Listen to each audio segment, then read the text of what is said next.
Good morning. It's Friday, July 31st, and today we're going to finish our discussion on action and duty with a prompt from the Daily Stoic which reads, Am I neglecting the personal for the professional? So today's question is meant to be a reminder for us to always be aware of our work-life balance and how each end is measuring up against the other. The accompanying text offered some cautionary advice against becoming so consumed by our work that our life becomes defined by our occupation. It was a warning that for most people, if they too narrowly view purpose and success in life as an association with work, then they're missing the bigger picture. But that doesn't mean to diminish the importance and the role that work plays in our lives. In fact, up until very recently, I would say that my issue wasn't neglecting the personal for the professional, but rather the opposite held true. I was neglecting the professional for the personal. And just as I mentioned yesterday, I had reached a point where I had hit a rut in my career. Due to a complicated host of factors, I had essentially found myself in what felt like a dead end, feeling underutilized, understimulated, and then eventually unmotivated at work. I shifted the majority of my focus towards personal development. I continued to do my job, but the real progress was being made away from my work considerations.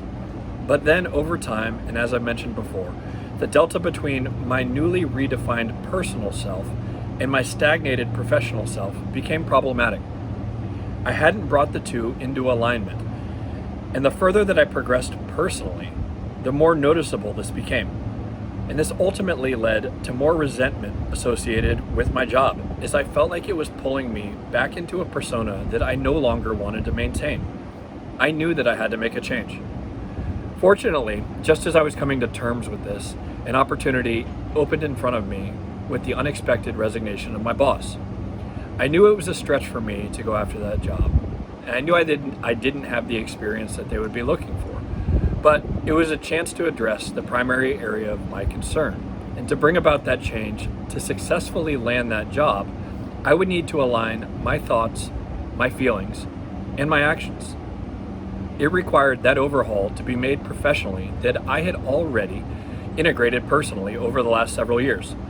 It was a big deviation for me and a big risk, and one that I decided as necessary, and ultimately one that paid off. And so far for me, the real payoff isn't necessarily the promotion, although that's really nice.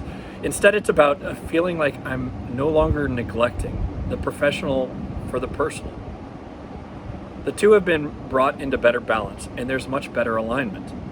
I'm not dealing with split personalities anymore, and that's incredibly liberating. And I'm sure that authenticity is just as appreciated by others as it is by me. But as with anything, I'll have to remain cognizant of how that balance of work and life evolves over time to ensure that it doesn't swing too far the other way. However, with that said, I guess it's time for me to go get back to work now. Hope you have a great day. Talk to you soon. Bye.